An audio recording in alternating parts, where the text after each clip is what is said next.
ఒత్తిడితో సతమతమయ్యే జీవితంలో క్రీడలు మానసిక శారీరక ఉల్లాసానికి దోహదం చేస్తాయని సభాపతి కోడెల శివప్రసాదరావు అన్నారు.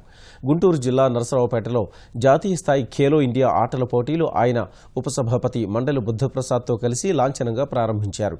అండర్ 17 విభాగంలో కబడ్డీ, ఖోఖో, ఉషు క్రీడాంశాల్లో జరుగుతున్న పోటీల్లో పాల్గొనేందుకు వేల సంఖ్యలో వర్ధమాన క్రీడాకారులు తరలివచ్చారు. ఈ సందర్భంగా నరసరావుపేటలో భారీ ప్రదర్శన నిర్వహించారు. ఈ నెల 8 వరకు ఖేలో ఇండియా పోటీలు జరగనున్నాయి. ఈ సందర్భంగా క్రీడాకారులు, విద్యార్థులు చేసిన ప్రదర్శనలు, సాంస్కృతిక కార్యక్రమాలు విశేషంగా ఆకట్టుకున్నాయి. నవ్యాంధ్ర రాజధాని అమరావతి పేరుతో చేసిన సాంస్కృతిక ప్రదర్శన ప్రత్యేక ఆకర్షణగా నిలిచింది.